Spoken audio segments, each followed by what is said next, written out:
The dust had not yet settled on the empty corrals when Katherine Nash realized that every single horse she owned had vanished into the Colorado night, stolen by men who had smiled to her face and called her madam, while plotting to destroy her livelihood. She stood in the pre-dawn darkness of her ranch outside Platteville, Colorado, in the summer of 1876, staring at the open gates and the hoofprints that led away into the hills, her hands trembling not with fear, but with a rage so pure it burned away every other thought. She had built this horse trading business from nothing after her father died 2 years ago, had earned the respect of ranchers and cowboys across 3 counties, and now 3 strangers with silver tongues and false references had worked for her exactly long enough to learn her routines before making off with 23 horses worth more than most men would earn in 5 years. Katherine was 24 years old, tall and lean from years of hard work, with dark auburn hair she kept braided down her back and green eyes that could assess a horse's worth in seconds. She had inherited her father's gift for understanding horses, and his stubborn streak that made quitting impossible. Now she grabbed her rifle from inside the small ranch house, checked that her revolver was loaded, and saddled the one horse the thieves had left behind, an older mare named Copper who had been out in the far pasture. Her hands moved with practiced efficiency even as her mind raced through everything she had lost. The horses were not just her income.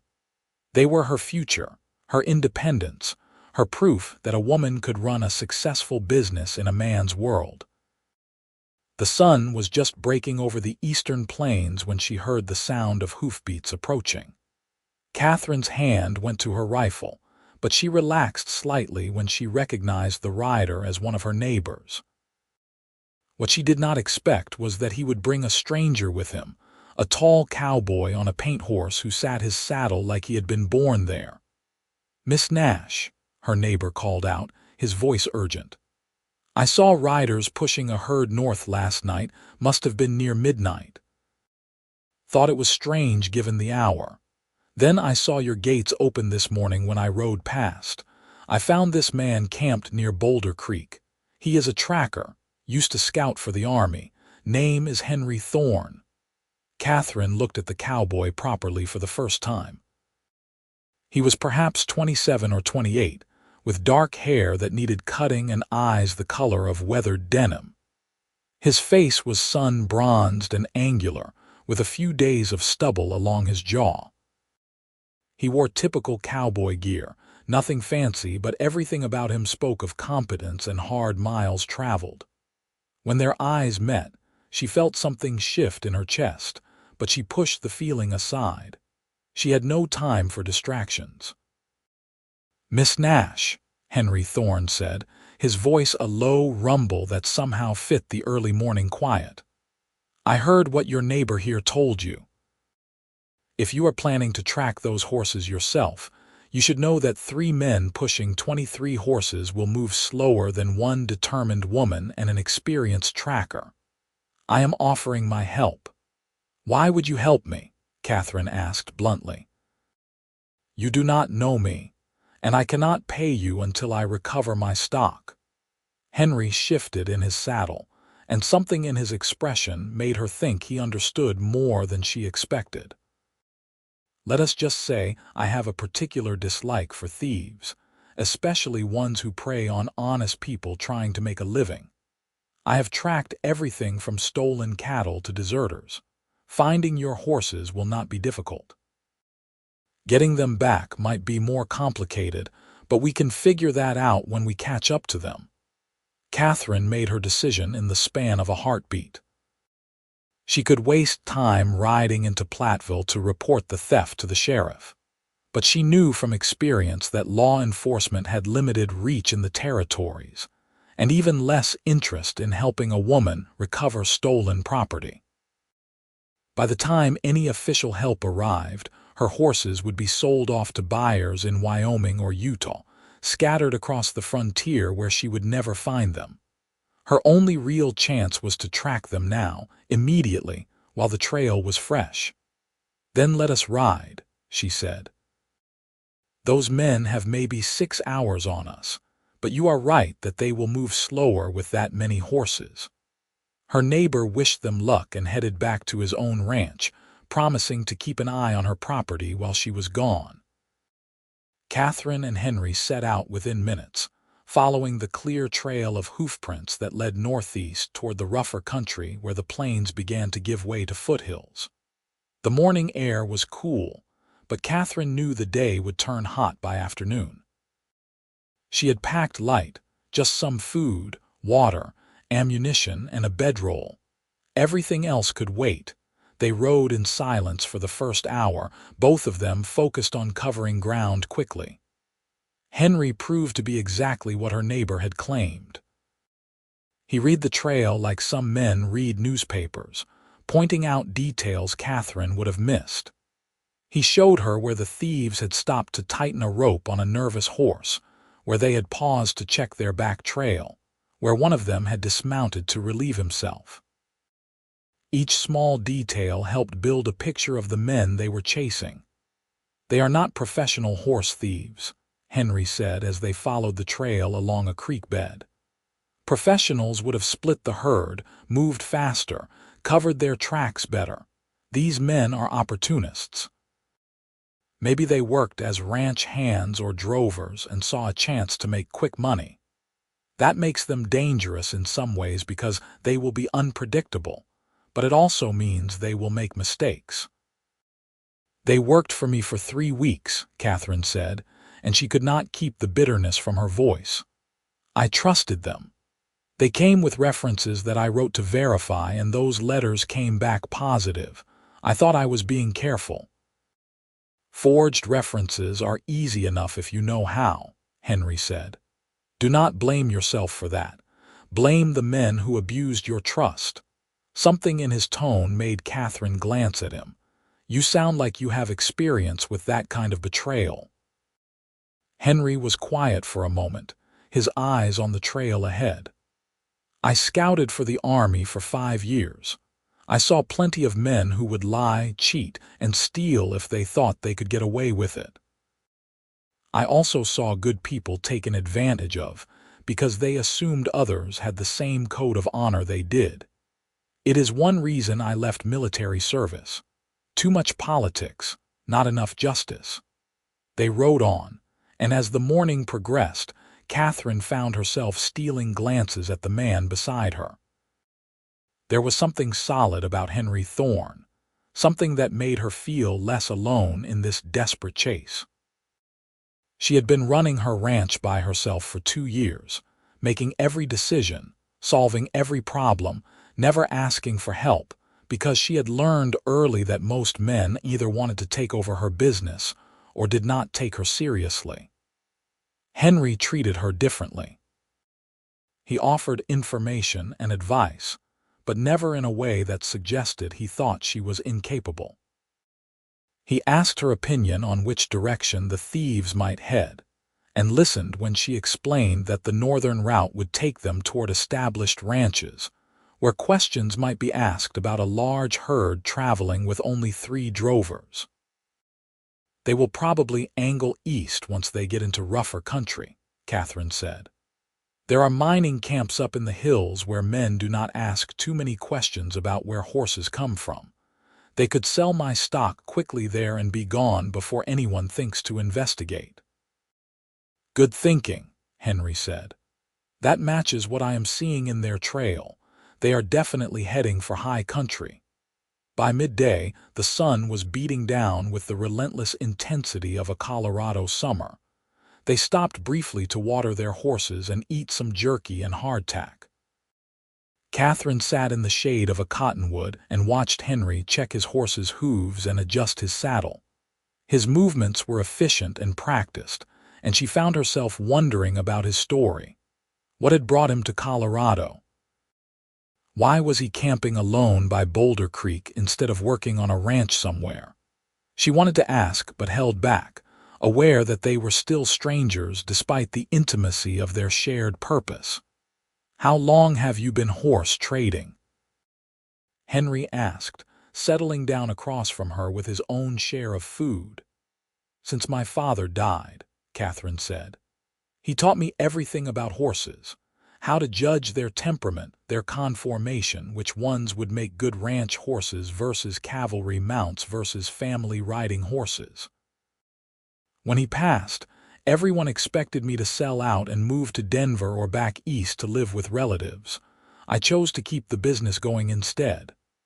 "That took courage," Henry said quietly, "or stubbornness," Katherine replied with a slight smile. "Some days I am not sure which." "In my experience, there is not much difference between the two," Henry said, and she saw the hint of a smile on his own face.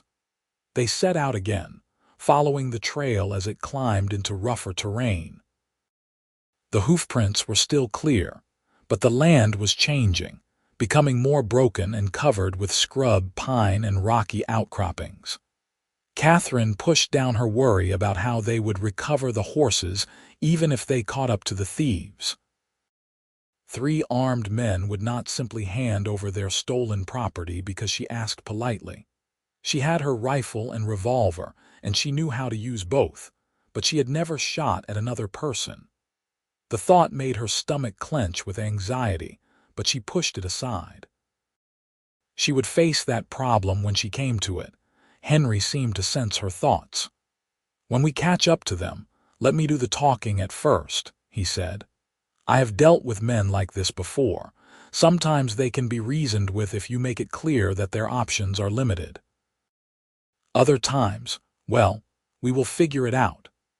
Katherine wanted to argue that these were her horses and therefore her responsibility, but she also recognized that Henry had more experience with confrontation. She nodded her agreement, and they continued riding as the afternoon shadows began to lengthen across the hills. They made camp that night in a small hollow protected from the wind, with a view of the trail ahead. Henry insisted on a cold camp with no fire, explaining that they were getting close enough that the thieves might notice smoke or firelight. Katherine agreed, though she would have appreciated hot coffee. They ate more jerky and some dried apples Katherine had packed, and then settled in to wait for full darkness. The horses were hobbled nearby, contentedly grazing on the sparse grass. "Tell me about your horses," Henry said quietly as they sat in the gathering dusk.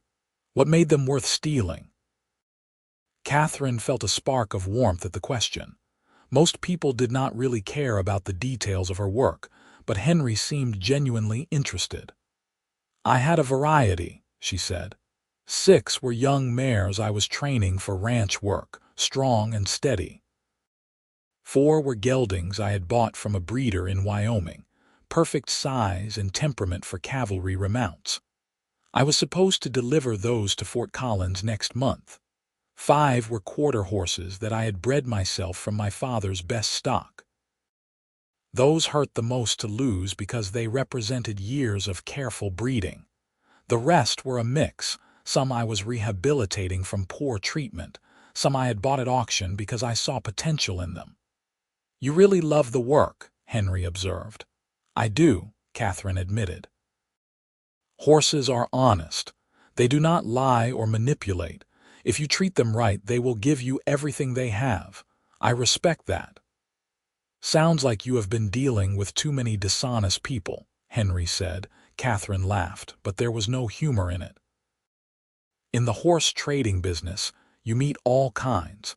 Some ranchers will not deal with a woman at all. Others try to cheat me on price because they assume I do not know what I am doing. Then there are men who think my business is an invitation for unwanted attention. I have learned to be careful." Henry was quiet for a moment, and when he spoke again, his voice was serious. "For what it is worth, I think you are doing something remarkable. Building a successful business on your own in this country is not easy for anyone, but especially not for a woman. You should be proud of what you have accomplished." The sincerity in his words made Katherine's throat tight. She had not realized how much she needed to hear that, how much the constant struggle to prove herself had worn her down. "Thank you," she said quietly. They settled into their bedrolls as the stars came out overhead, the Milky Way a bright river across the black sky. Katherine lay awake for a long time, listening to the sounds of the night and thinking about the cowboy sleeping a few feet away. She barely knew him, yet she felt safer with him nearby than she had felt in months. There was something about Henry Thorne that called to her, something that made her want to know his story, to understand what drove him. She told herself it was just gratitude for his help, but deep down she knew it was more than that. She was drawn to him in a way she had not been drawn to anyone since before her father died. They were up before dawn, gnawing on more jerky as they saddled their horses in the gray pre-dawn light. The trail was harder to follow in the dim light, but Henry managed, moving forward slowly until the sun rose enough to illuminate the tracks clearly. By mid-morning they spotted something that made Katherine's heart leap with hope. Fresh droppings on the trail, still warm. "We are gaining on them," Henry said. "Probably only a few hours behind now. We need to be careful. If we can see their dust, they can see ours." They proceeded more cautiously, using the terrain to shield their approach and stopping frequently to scan the country ahead. Around noon, Henry held up a hand and pointed to a distant ridge. Katherine could just make out movement, a line of horses being pushed along by 3 riders. "That is them," she said, her voice tight with anger and relief. "Now comes the tricky part," Henry said. "We need to get ahead of them somehow, cut them off before they reach whatever destination they are heading for. If they make it to a mining camp and sell those horses, recovering them becomes a legal nightmare." Katherine thought hard, picturing the terrain from her previous trips through this area. There is a narrow canyon about 5 miles ahead if they stay on this route. The walls are steep on both sides. If we can get ahead and block the far end, they will be trapped. Henry considered this.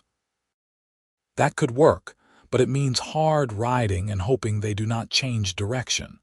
"Are you sure about the canyon?" "I am sure," Katherine said firmly. "I delivered horses to a mining operation up here last year. The canyon is the easiest route through this area." "Then let us do it," Henry said.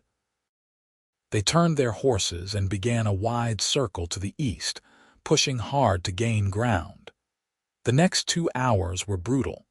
The terrain was rough, forcing them to navigate carefully to avoid injuring their horses on the rocky ground. Copper, despite her age, proved to be sure-footed and game, keeping pace with Henry's paint. Katherine's thighs burned from the constant riding, and her face was coated with dust, but she did not slow down. This was her chance to recover what was hers, and she would not waste it. They reached the mouth of the canyon with perhaps an hour to spare. Henry quickly assessed the terrain and nodded with satisfaction. "This is perfect. The walls are steep enough that they cannot drive the herd up and over, and the canyon floor is narrow enough that we can block it effectively. Now we wait." They positioned themselves behind a cluster of boulders that gave them cover but still allowed a clear view of the canyon entrance. Katherine checked her weapons, making sure everything was loaded and ready. Her hands were steady despite the adrenaline coursing through her veins. Beside her, Henry radiated a calm alertness that helped settle her nerves. "When they come," Henry said quietly, "I will call out to them and give them a chance to surrender. Most likely they will not take it, but I want to try. If shooting starts, stay behind cover and pick your targets carefully. We have the advantage of position, and they will be dealing with spooked horses. Do not take unnecessary risks." Katherine nodded, her throat too tight to speak. The wait felt endless, though it was probably only 30 minutes before they heard the sound of approaching hooves and the calls of the drovers pushing the herd. Katherine's heart hammered as she watched her horses come into view, tired and dusty, but apparently unharmed. Behind them rode 3 men, exactly as she remembered them. Jake Wilson, the one who had done most of the talking when they asked for work. Tom Reed, quiet but always watching. And Sam Foster, the youngest of the 3, who had seemed almost friendly during the weeks they worked for her. Henry stood up from behind the boulder, his rifle held ready but not aimed. "That is far enough," he called out, his voice carrying clearly across the canyon. "Those horses were stolen from Miss Katherine Nash 2 nights ago. You men have one chance to surrender peacefully and return her property." The 3 thieves pulled up short, and Katherine saw shock and anger flash across their faces.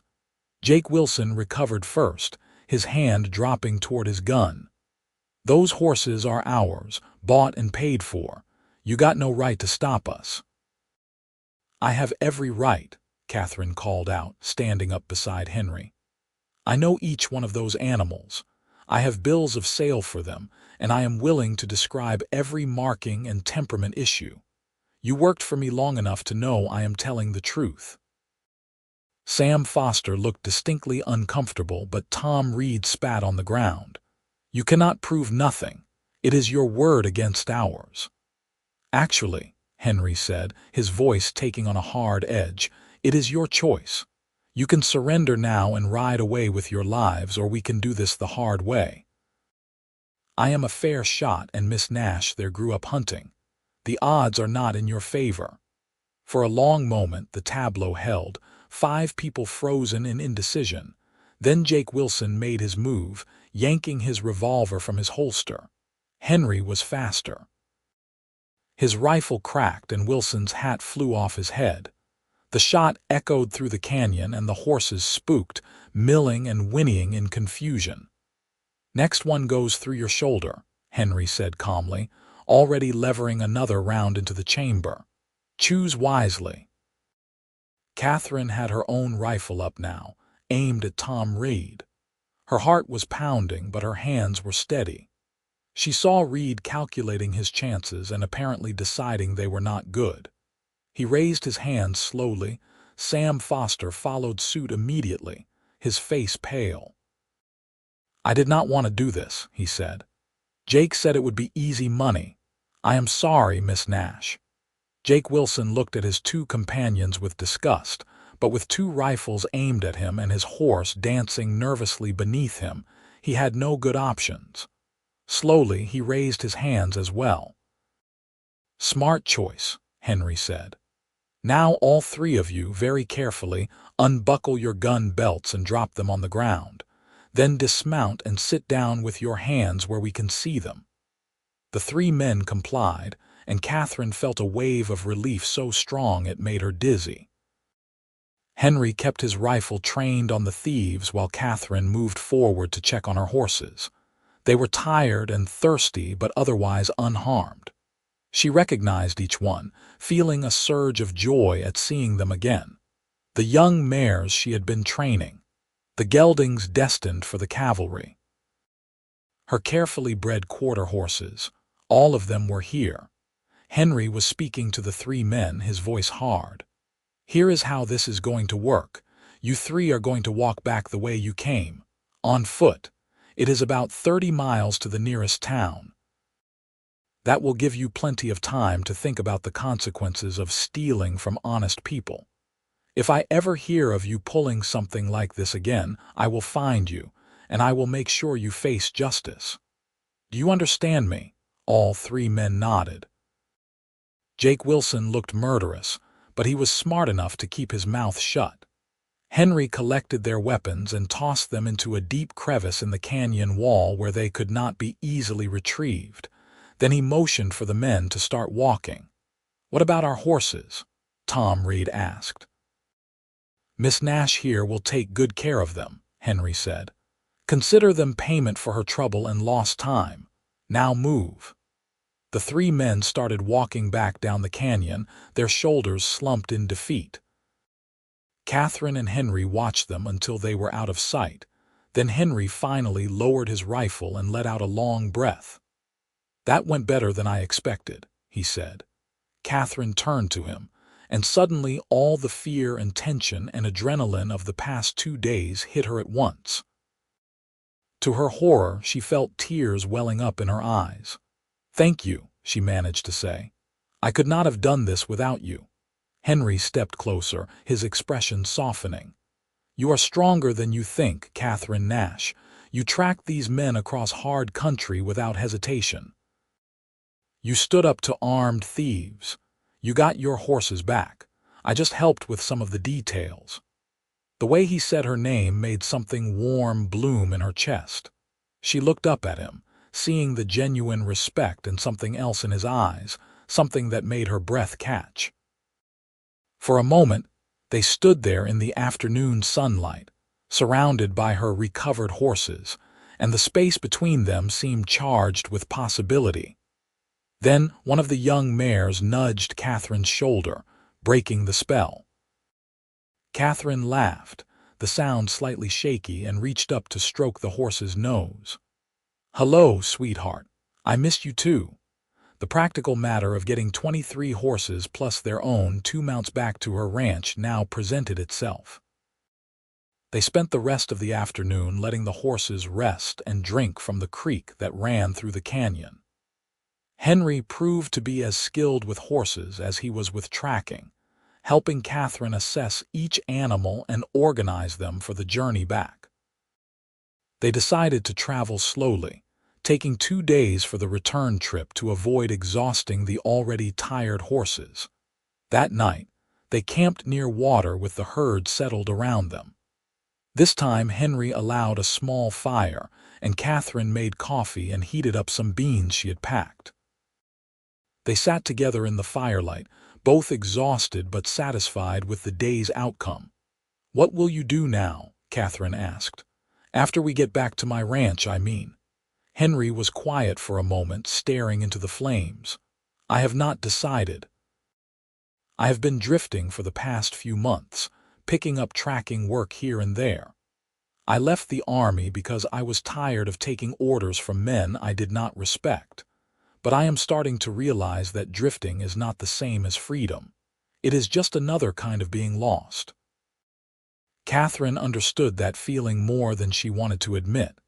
"You could stay in Platteville for a while," she heard herself say. "I could use help on the ranch, especially now that I need to replace those 3 worthless thieves. I cannot pay much, but it is honest work and room and board." Henry looked at her, and something in his expression made her heart skip. "Are you offering me a job, Miss Nash?" "I suppose I am, Mr. Thorne," Katherine said, trying to keep her voice light despite the sudden intensity between them. "That is, if you are interested." "I might be," Henry said slowly. "But I want to be clear about something. I did not help you just to get a job. I helped you because it was the right thing to do. If you are offering this out of obligation, I will politely decline." "It is not obligation," Katherine said firmly. "The truth is, I could use the help, yes. But more than that, I find that I trust you. That is a rare thing for me. You have proven yourself to be honorable and capable. Those are qualities I value." "Then I accept," Henry said, and the smile that crossed his face transformed him from serious cowboy to something that made Katherine's pulse race. "On one condition." "What is that?" "Stop calling me Mr. Thorne. My name is Henry," Katherine smiled back. "Only if you stop calling me Miss Nash." "I am Katherine." They sealed the agreement with a handshake that lasted perhaps a moment longer than strictly necessary. Katherine felt the calluses on Henry's palm, the strength in his grip, and the warmth of his skin against hers.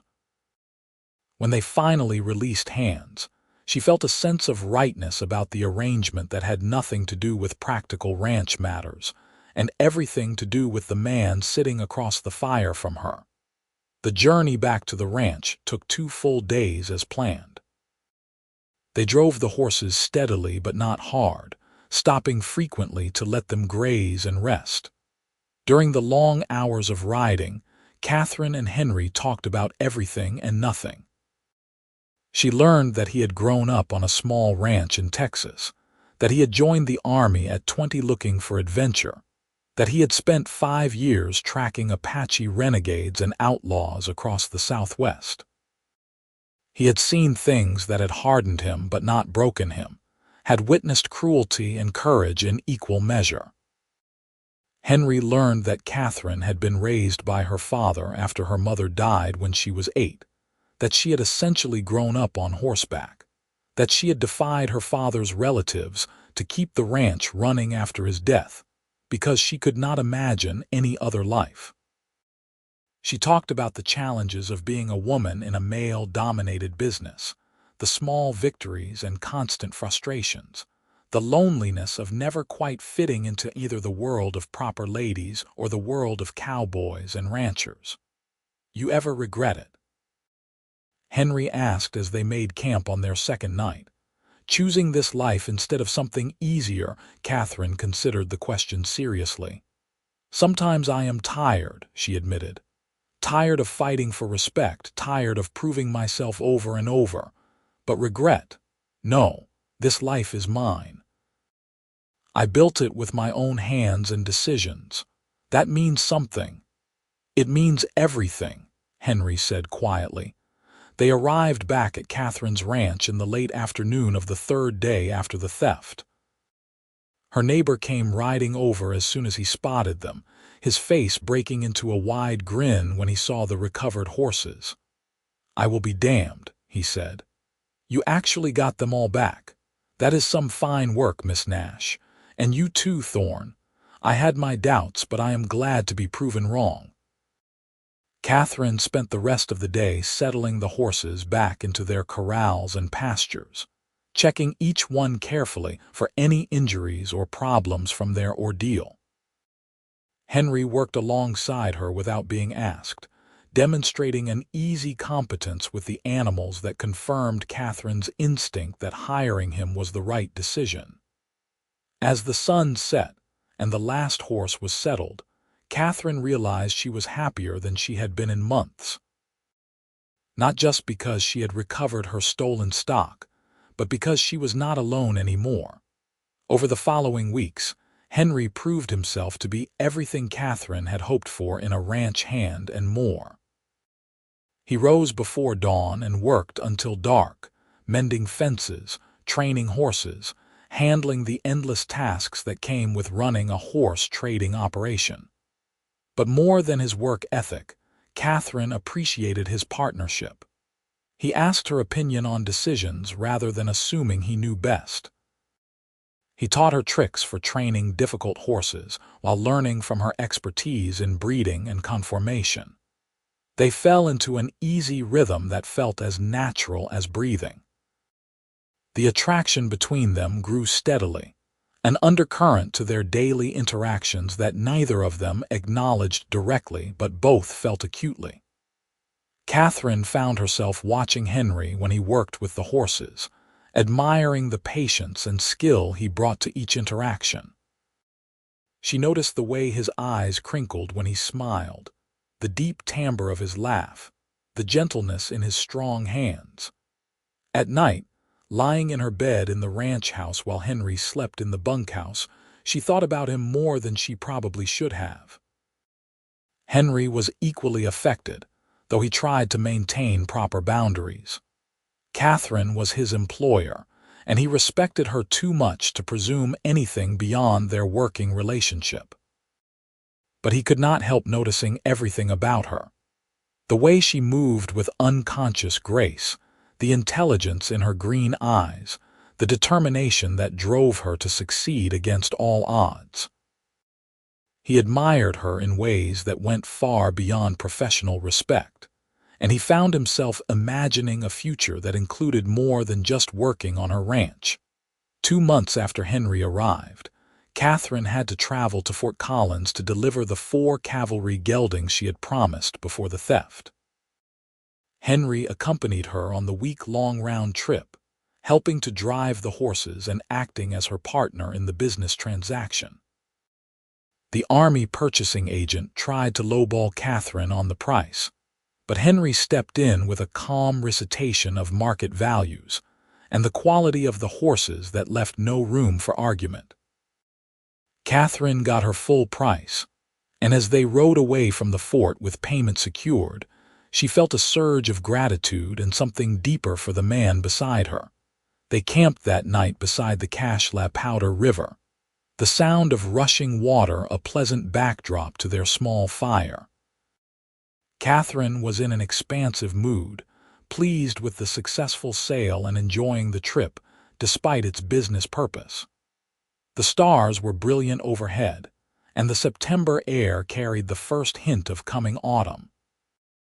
"I could not have gotten that full price without you," Katherine said as they finished their dinner of fried salt pork and beans. "That purchasing agent would have walked all over me if I had been alone." "He would have tried," Henry corrected. "You would have stood your ground." "But I am glad I could help." Katherine looked at him across the fire, and something in the moment felt significant, like they were balanced on the edge of a change. "Henry, I have been thinking. You have been on my ranch for 2 months now, and you have proven yourself to be the best partner I could have asked for. Not just a hired hand, a real partner in the business. I want to make it official."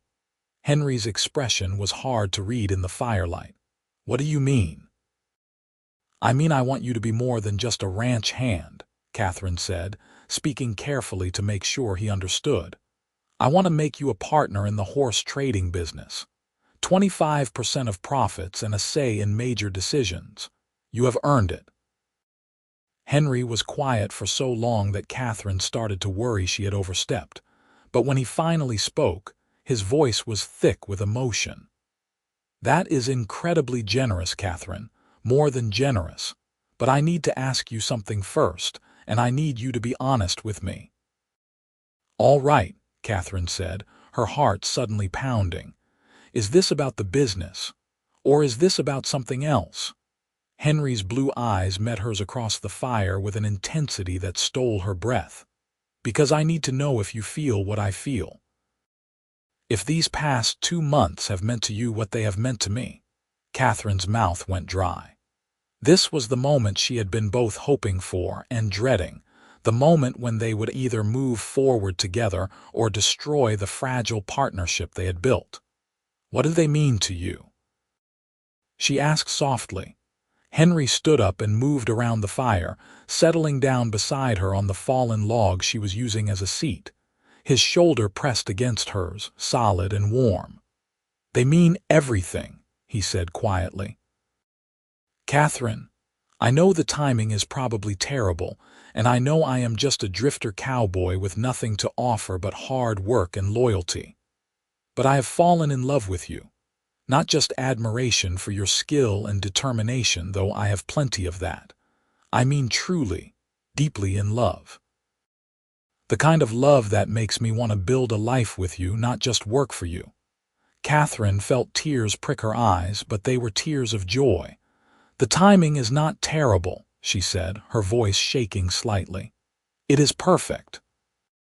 Henry, I have been half in love with you since you helped me track down those horses. These past 2 months have only deepened that feeling. I was afraid to say anything because I did not want to lose what we have as partners, but the truth is I want more.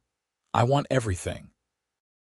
Henry reached up and cupped her face gently with one calloused hand. "Are you sure? I do not have much to offer beyond myself." "You are offering yourself," Katherine said, turning her face into his palm. "That is everything I want." When Henry kissed her, it felt like coming home.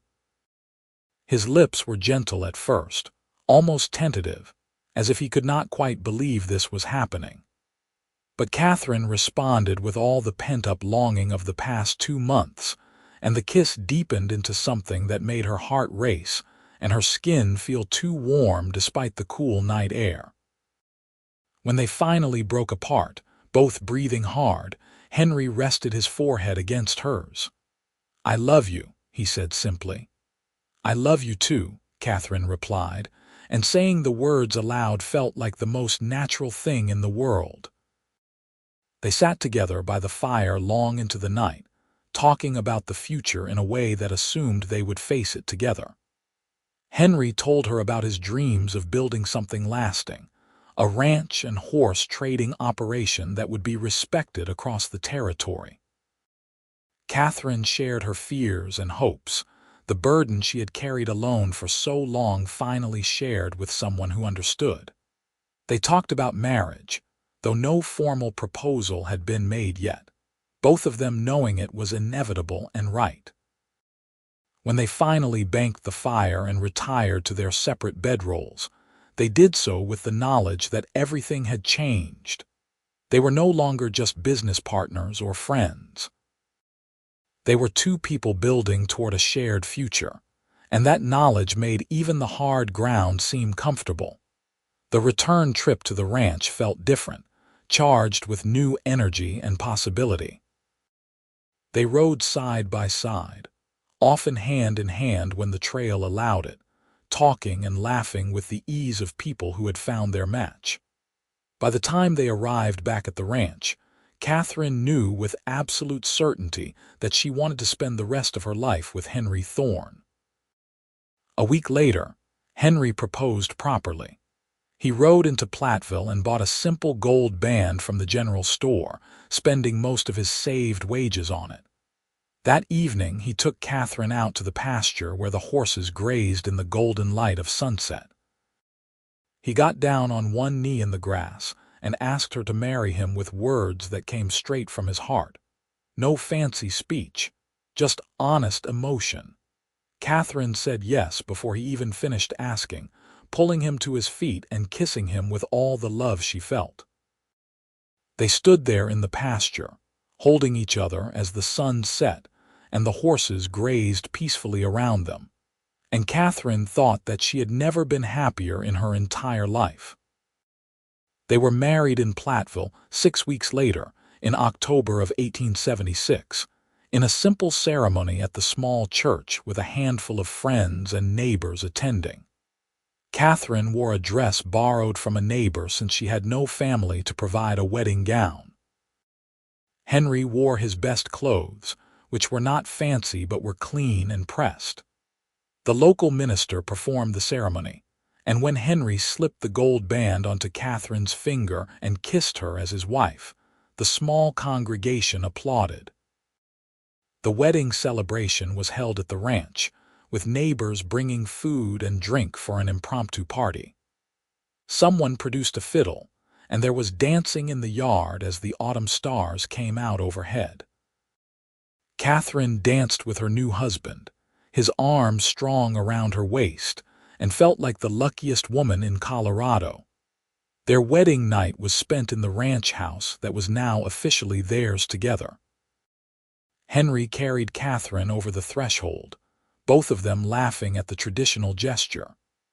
Inside, with the door closed and the world shut out, they came together with a passion that had been building for months. Henry was gentle and patient, mindful that this was Katherine's first time with a man, and she loved him even more for his consideration. They explored each other with wonder and growing confidence, learning what brought pleasure and joy. When they finally lay tangled together in the darkness, both satisfied and drowsy, Katherine felt complete in a way she never had before. The first year of their marriage was not without challenges. Running a horse trading business took constant work, and there were setbacks and frustrations. A harsh winter killed 2 horses despite their best efforts. A buyer defaulted on a payment, leaving them short on operating capital for several months. But through it all, Katherine and Henry faced each problem together, supporting each other through the difficulties and celebrating the victories. They became known throughout the region as a formidable team. The Nash-Thorne horse operation, as it came to be called, developed a reputation for quality stock and fair dealing.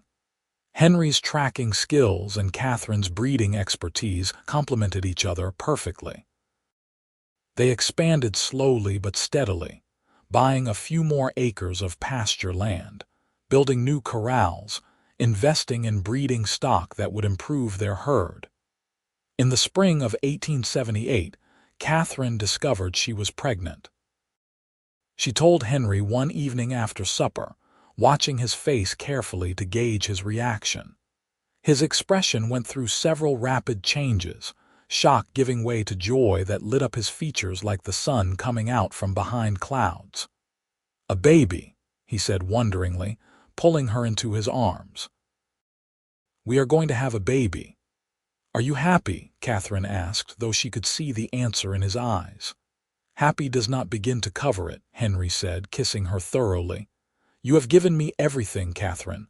A home, a purpose, your love, now a child. I am the luckiest man alive." The pregnancy was not easy. Katherine continued working on the ranch as long as she could, but by her 7th month, Henry insisted she scale back her activities. He took on more of the physical labor, rising even earlier and working even longer hours to keep the operation running smoothly. Katherine chafed at the restriction but recognized the wisdom in it. She spent her time on bookkeeping and correspondence, managing the business aspects while Henry handled the physical demands. Their son was born in December of 1878, during a snowstorm that blanketed the Colorado plains in white. The birth was difficult, attended by a midwife from town who stayed at the ranch for 3 days to help Katherine through labor and delivery. Henry paced the living room, helpless and terrified, until the midwife finally called him in to meet his son. The baby was small and red-faced, with a shock of dark hair and lungs that worked perfectly based on his wailing. But when Henry held him for the first time, his son quieted and opened his eyes, and Henry felt his heart expand in ways he had not known were possible. They named him Samuel James, Samuel after Henry's father and James after Katherine's. Little Samuel, as they called him, became the center of their world without displacing the love they had for each other. Katherine had worried that a baby would change their relationship, but if anything, it deepened their bond. Watching Henry with their son, so gentle and patient and devoted, made Katherine fall in love with him all over again. The years passed in a rhythm of seasons and work and family. The horse trading business continued to grow, earning them a solid reputation and steady income. They hired a young man to help with the ranch work when Samuel was a year old, giving them more time to focus on breeding and business development. Henry made several trips to Wyoming and Montana, establishing relationships with ranchers and army forts that needed quality horses. Katherine managed the home operation, training horses and handling sales to local buyers. Samuel grew from a quiet baby into an energetic toddler who loved the horses as much as his parents did. By the time he was 3, he was following Henry around the corrals, asking endless questions and trying to help with every task. Katherine watched her husband and son together and felt a contentment so deep, it was almost painful in its intensity. In the spring of 1882, Katherine became pregnant again. This time the pregnancy was easier, perhaps because she knew what to expect and was better at accepting help. Henry hired additional assistants for the ranch so Katherine could rest more, and their neighbors pitched in with food and support. Their daughter was born in October of 1882, arriving quickly after a labor that was mercifully short compared to Samuel's birth. She was tiny and perfect, with Katherine's green eyes and Henry's dark hair. They named her Margaret Rose, but from the start, she was Maggie, a bright spark of a child who would grow up to be as stubborn and independent as her mother.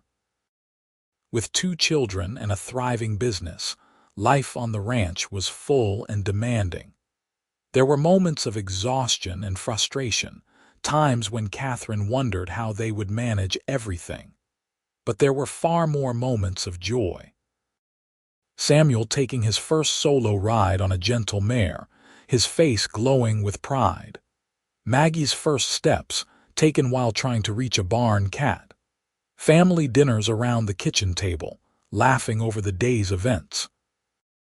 Quiet evenings after the children were asleep, Katherine and Henry sitting together on the porch, hand in hand, watching the sunset paint the plains in gold and crimson. They had their share of trials. In 1883, a drought hit the region hard, and they had to make difficult decisions about which horses to keep and which to sell to reduce their feed costs. In 1884, Samuel fell from a horse and broke his arm, giving them both a terrible scare until the doctor in Platteville set the bone and assured them their son would heal completely. In 1885, they lost a mare during foaling, a tragedy that hit Katherine particularly hard since she had raised the horse from a filly. But through every challenge, they had each other. Henry's steady presence and Katherine's determined spirit formed a partnership that could weather any storm. They had built something together that was greater than either of them alone. A successful business, a loving family, a life with purpose and meaning. By 1888, the Nash Thorne Ranch had become one of the most respected horse trading operations in northern Colorado. They ran nearly 50 head of horses, a mix of breeding stock, trained mounts ready for sale, and youngsters in various stages of training. They had built a new barn, expanded their pastures, and added a proper bunkhouse for their hired hands. Samuel, now nearly 10, was already proving to have his mother's gift for understanding horses. Maggie, at 6, was fearless and bright, equally comfortable in the barn or helping Katherine with household tasks. Katherine was 36 years old now, her auburn hair showing the first threads of gray, her face showing the lines of a life lived outdoors. But when Henry looked at her, he saw only the beautiful, fierce woman he had fallen in love with 12 years ago. She had given him everything he had never known he wanted: a home, a family, a purpose beyond mere survival. Henry was 40, his body showing the wear of hard work but still strong and capable. The years had been good to him, tempering him without hardening him. He had found in Katherine and their children the meaning he had searched for during his years of drifting. Every day, he woke up grateful for the life they had built together. On a summer evening in 1888, they sat together on the porch after putting the children to bed. The air was warm and soft, filled with the sounds of crickets and the occasional whinny from the corrals. Katherine leaned against Henry's shoulder, feeling the solid warmth of him, and thought back to that desperate morning in 1876, when she had discovered her horses stolen. "Do you ever think about how we met?" she asked softly. Henry's arm tightened around her shoulders. "All the time. I think about how close I came to riding past your neighbor that morning, how I almost decided to head north instead of making camp near Boulder Creek. One different decision, and we might never have met." "I do not like to think about that," Katherine said. "It feels like we were always meant to find each other." "Maybe we were," Henry said. "I do not know much about fate or destiny, but I know that finding you was the best thing that ever happened to me. You took a drifting cowboy with nothing to his name and gave him a reason to stay in one place, to build something lasting." "You gave me just as much," Katherine said, turning to look up at him. "I was so alone before you came, Henry. I was succeeding in business but failing at living. You taught me that I did not have to do everything myself, that asking for help was not weakness but wisdom. You gave me love and partnership and a family. Everything I have, we built together." Henry kissed her, a soft press of lips that still sent warmth through her body after 12 years of marriage. "Here is to everything we built," he said, "and everything still to come." They sat together in the gathering darkness, comfortable in the silence of long understanding. Inside the house, their children slept peacefully. In the corrals, the horses dozed in the summer night. And on the porch, Katherine and Henry held each other and counted their blessings, grateful for the chance encounter that had brought them together and the love that had sustained them through everything since. The years continued to unfold, bringing new challenges and new joys. Samuel grew into a skilled horseman and shrewd trader, eventually taking on more responsibility in the business. Maggie proved to have a talent for working with difficult horses, showing patience and intuition that made Katherine proud. The ranch continued to prosper, earning them financial security and the respect of their community. In 1892, when Katherine was 40 and Henry was 44, she discovered she was pregnant again.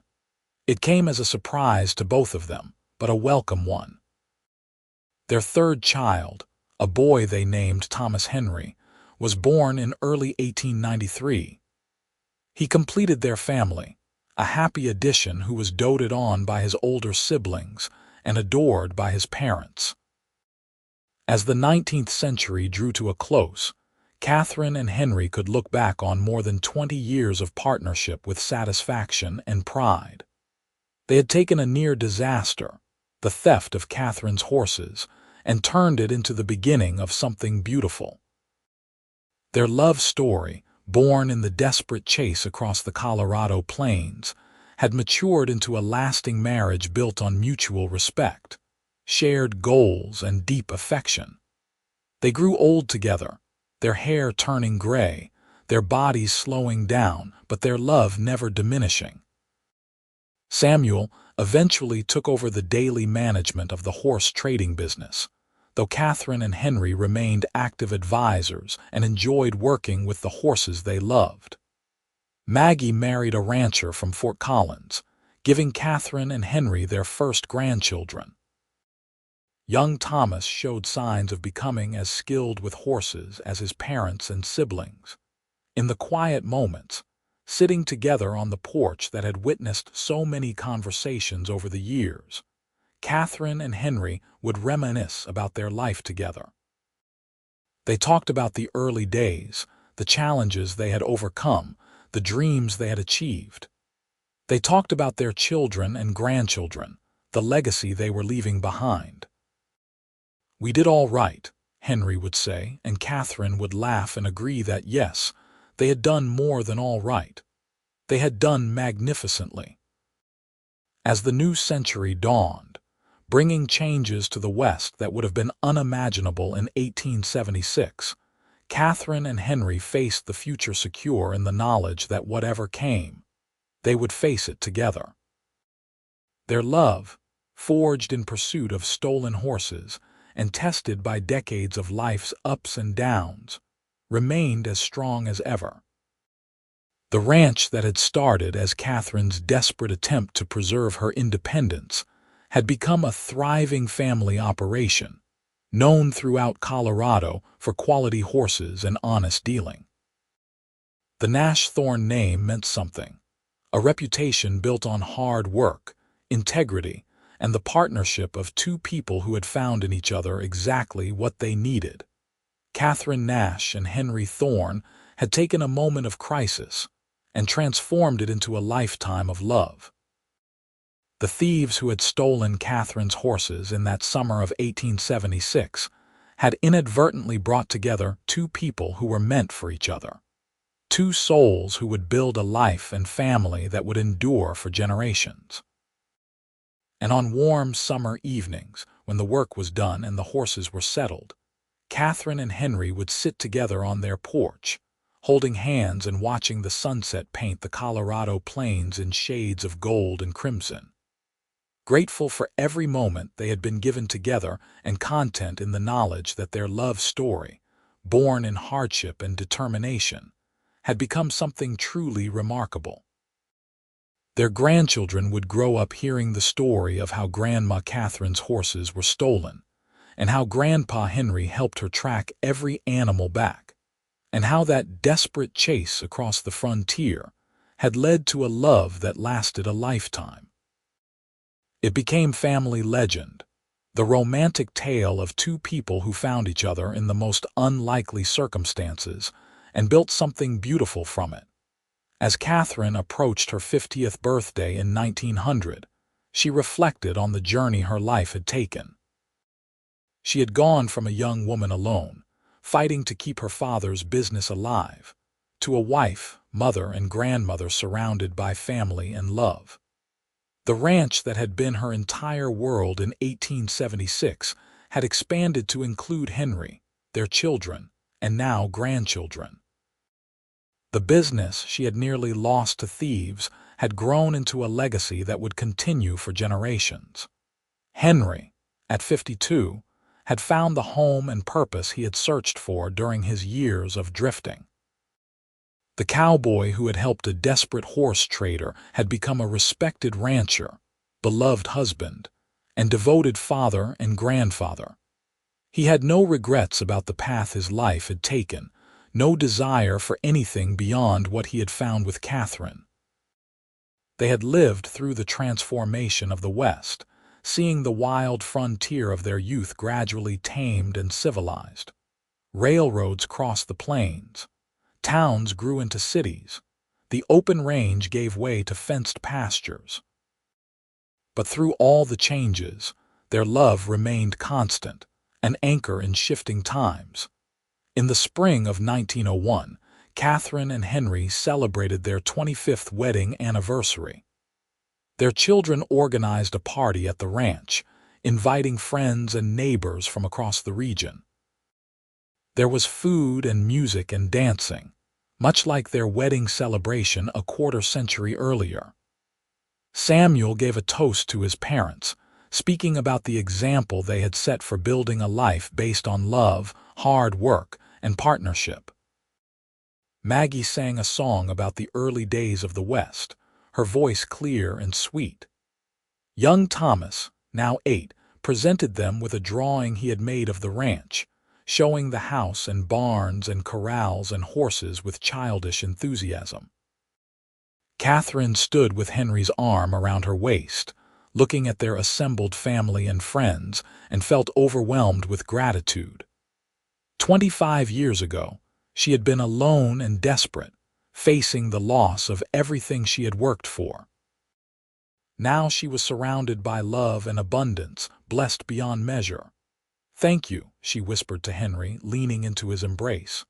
"For what?" he asked, though his smile suggested he knew the answer. "For everything. For helping me that day, for staying, for loving me. For building this life with me, for being exactly who you are." Henry kissed her temple, a gesture of affection worn smooth by years of repetition but no less meaningful for its familiarity. "I am the one who should be thanking you," he said. "You gave a drifting cowboy a reason to stay in one place. You taught me what love really means. Every day with you has been a gift, Katherine. Every single day." They danced together that evening as the sun set and the stars came out, moving slowly to the music of the fiddle, surrounded by the people who mattered most. Their children watched them with affection, seeing in their parents' enduring love a model for their own relationships.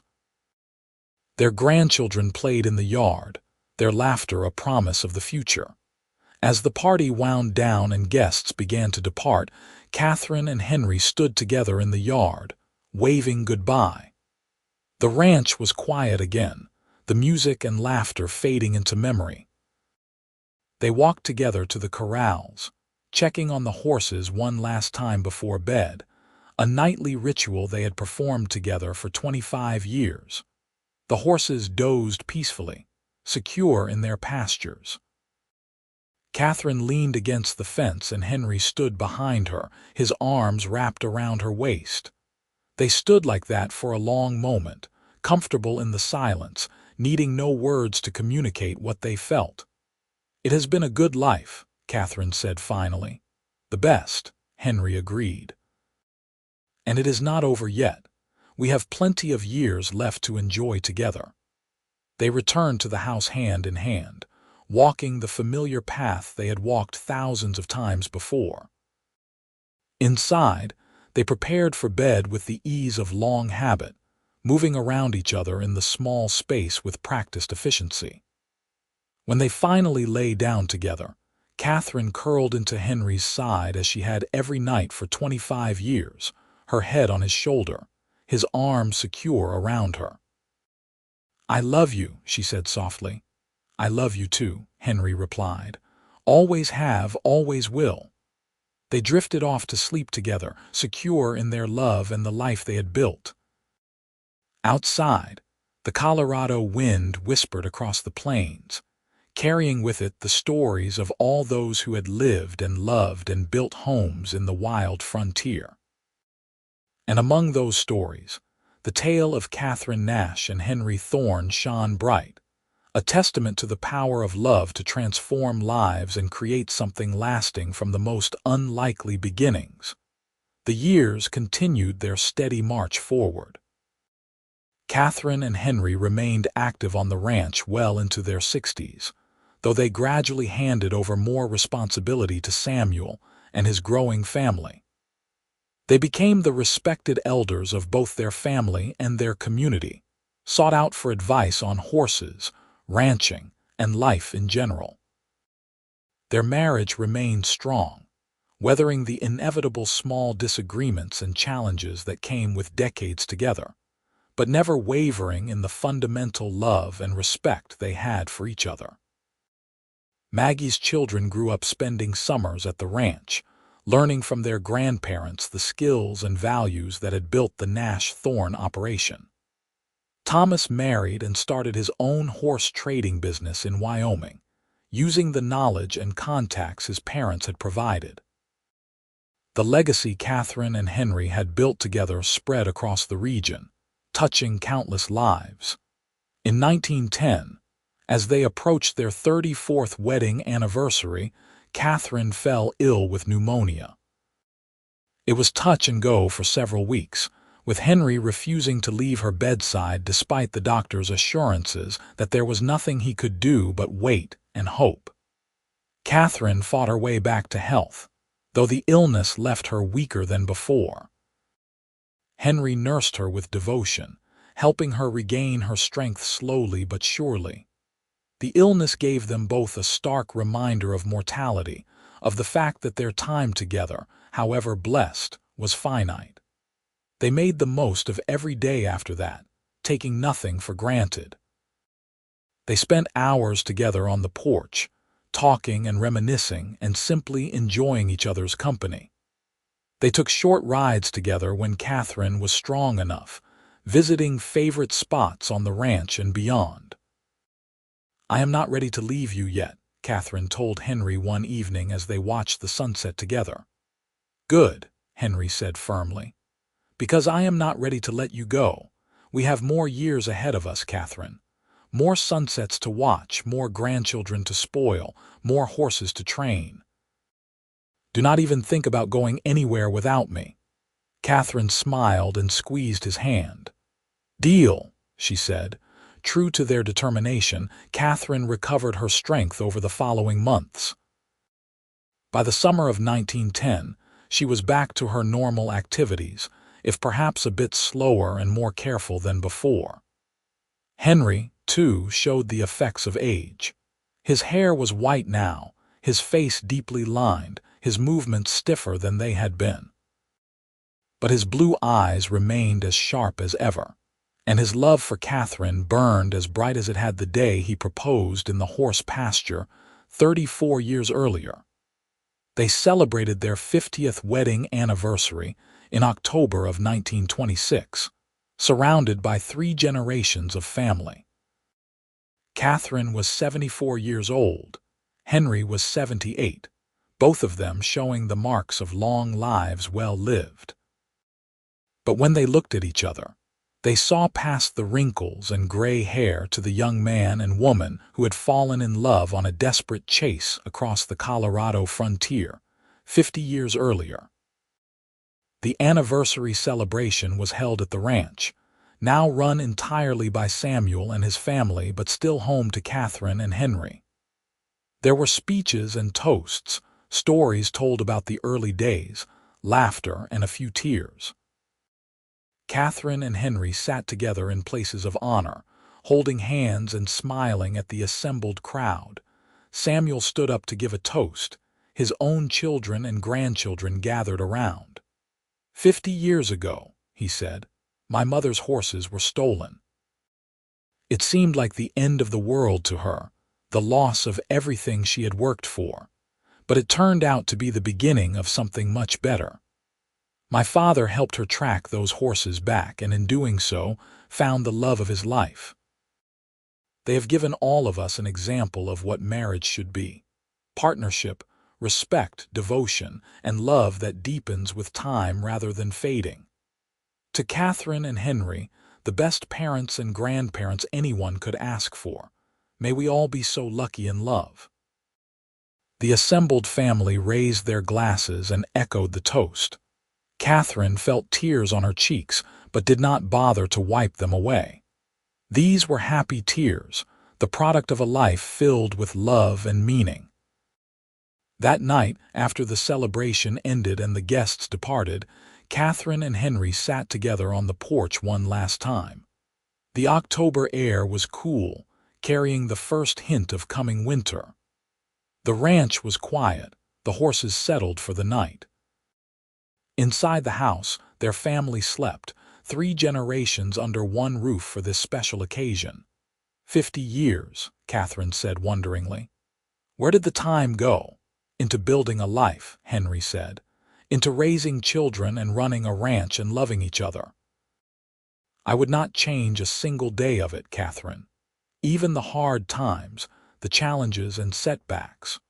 All of it led us to this moment, sitting here together with our family sleeping inside and 50 years of memories behind us.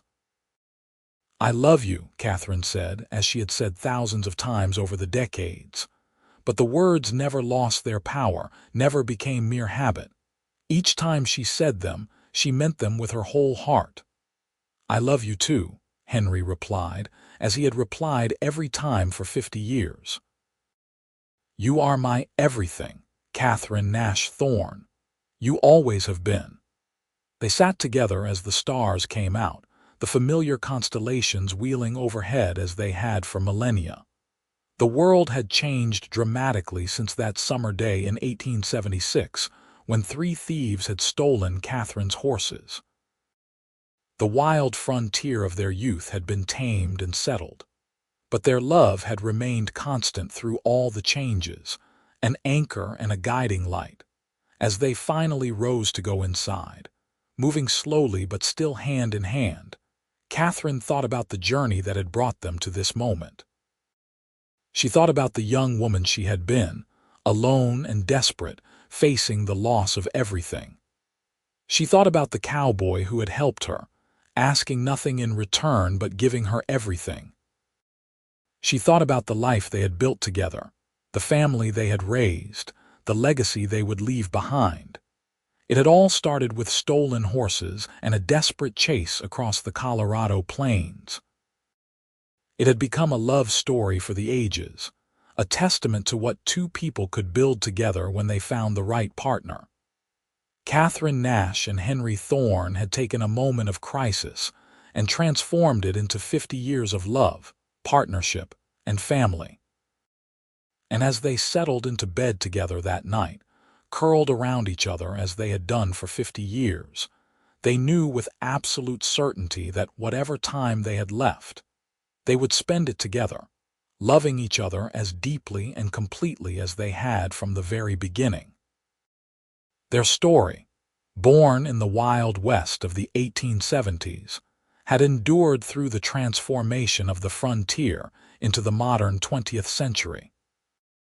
It would continue to inspire their children, grandchildren, and great-grandchildren, a reminder that true love can be found in the most unexpected places, and that partnership built on respect, trust, and devotion can weather any storm.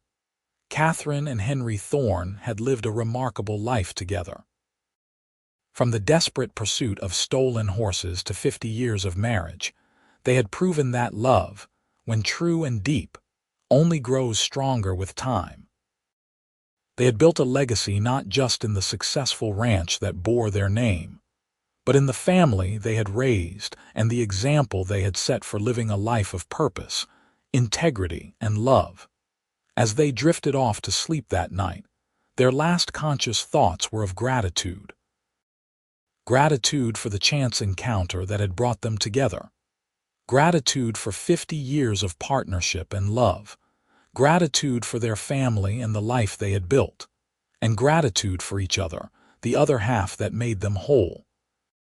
The Wild West that had been the backdrop for their meeting might have faded into history. But the love of Katherine and Henry Thorne remained timeless. A beautiful story of two people who found each other in the most unlikely circumstances and built a lifetime of happiness together.